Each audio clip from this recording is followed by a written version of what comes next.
dry cleaner who gives S&H. If you were an American housewife or an American child, at any point between the 1930s and the 1970s, you know exactly what this is. A little green stamp. You got them at the grocery store, at the gas station, at the drugstore. You brought them home. And then came the part everybody remembers, sitting at the kitchen table, licking them one by one, and pasting them into a little booklet until every page was full. And here is how enormous this was. At its peak in the 1960s, an estimated 80% of American households were collecting these stamps. 8 out of 10 homes in the country. The company behind them was printing and issuing more stamps every year than the United States Postal Service. Its rewards catalog was, by its own proud claim, the single largest publication in America. There were around 800 redemption centers scattered across the country, and more than 100,000 businesses handing the stamps out. And then, almost without anybody noticing, they were gone. No scandal, no dramatic bankruptcy on the evening news. They just quietly stopped appearing at the checkout counter, one store at a time, until an entire national ritual had vanished from American life. This is the story of the rise and fall of S&H Green Stamps. And I will tell you now, this one is a little different from the stories we usually tell on this channel, because there is no villain here. Nobody destroyed this empire. What happened to green stamps was something quieter, and in some ways sadder. By the end, I will show you the simple piece of arithmetic that nobody wanted to do, and what happened when America finally did it. Our story begins in 1891 with a traveling salesman named Thomas Sperry. Sperry was passing through a department store in Milwaukee when he noticed something the store was doing to keep its customers coming back. It was handing out little stamps with each purchase, which shoppers could later trade in for merchandise.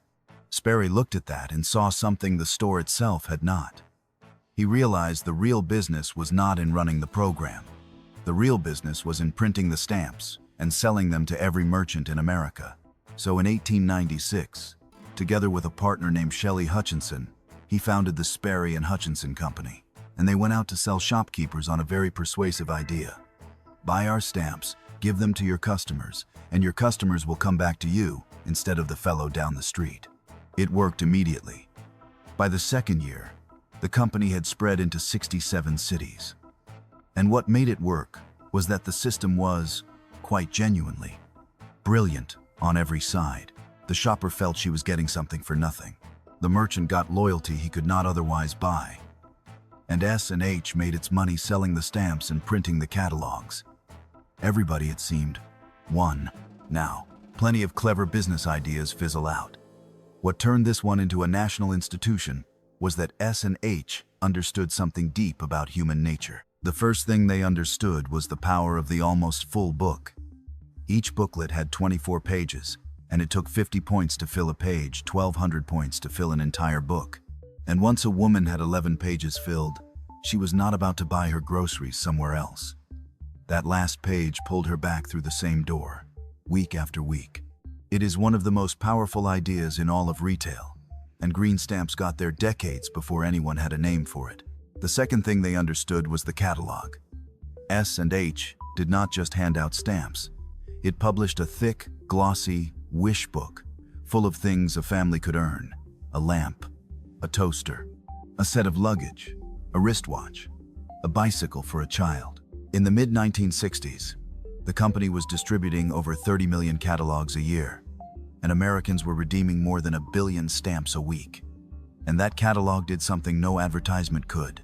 It sat on the kitchen counter, and the children flipped through it, and the whole family started to want something specific, something they could see themselves earning.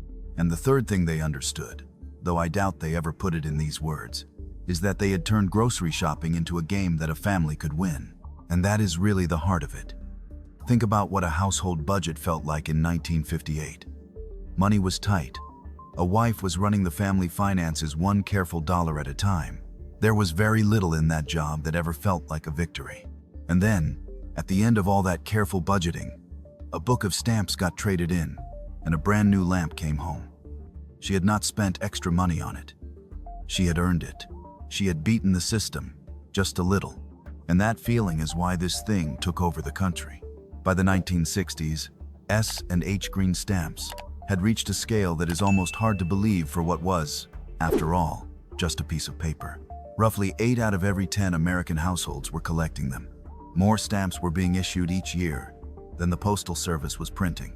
There were about 800 redemption centers around the country, places you could walk into and trade your books for the thing you had been saving toward, and over 100,000 stores, gas stations, and shops handing them out.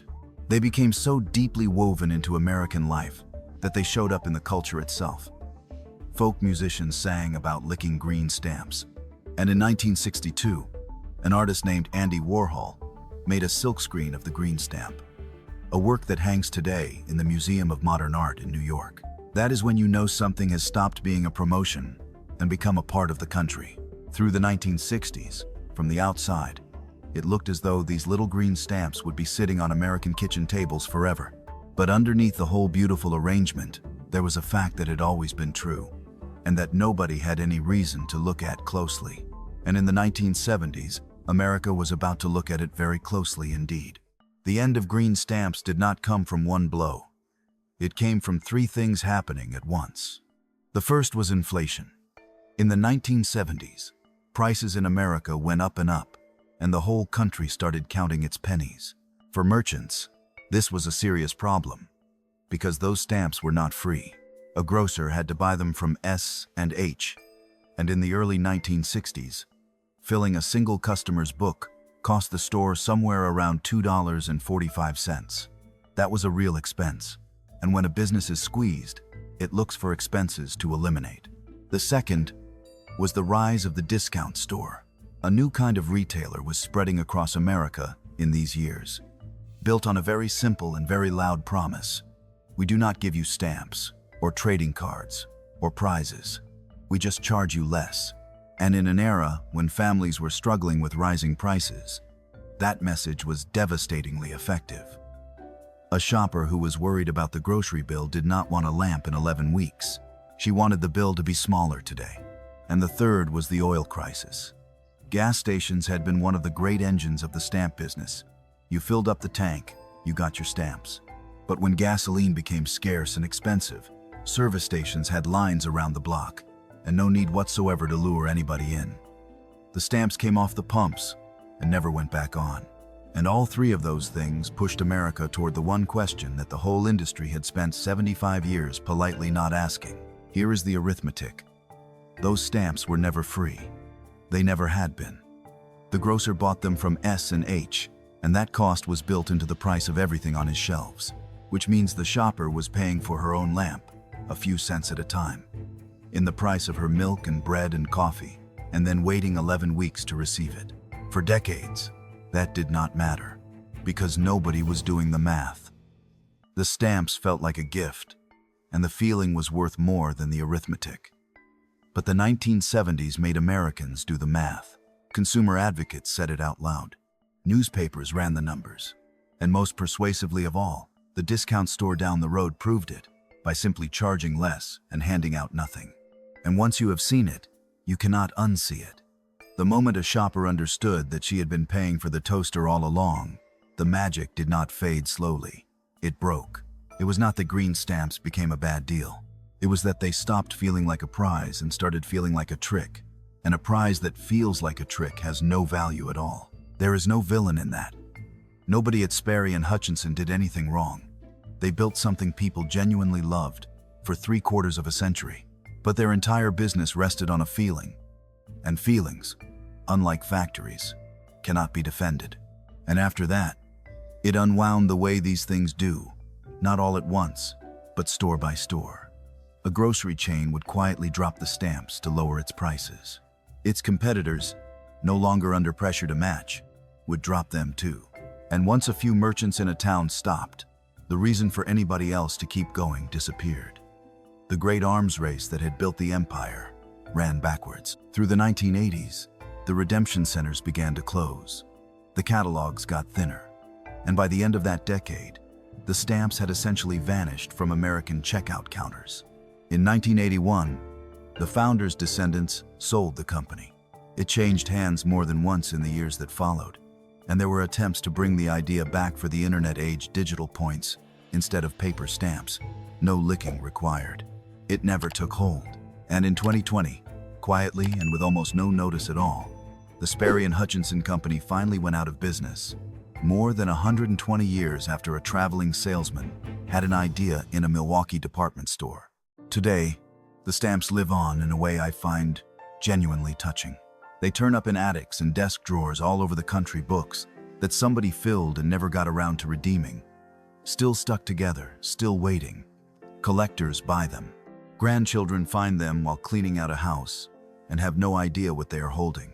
And every so often, somebody tries to explain to a younger person what these were and finds it surprisingly hard, because the thing you are really trying to describe is not the stamp, it is the kitchen table. So, what do we take from all of this? There are business lessons here about loyalty programs and about the danger of building a company on a customer's perception. But for me, the lesson that stays is something else entirely. The green stamp was never really about the lamp, or the toaster, or the bicycle. Those things could have been bought outright for less money. What S&H actually sold America was a feeling. The feeling that a careful, hard-working family could beat the system by a few inches.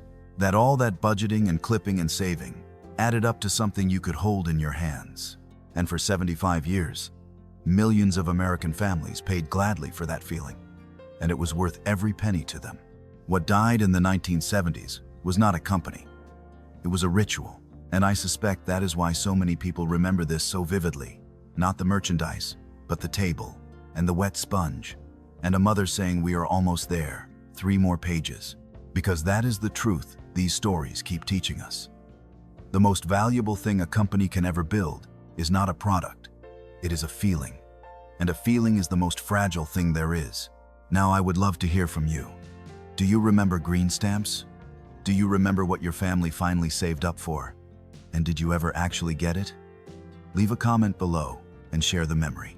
And if this story took you back, take a moment to subscribe, because here on this channel, we tell these stories one at a time. After all, every empire has its rise, and every rise has its fall.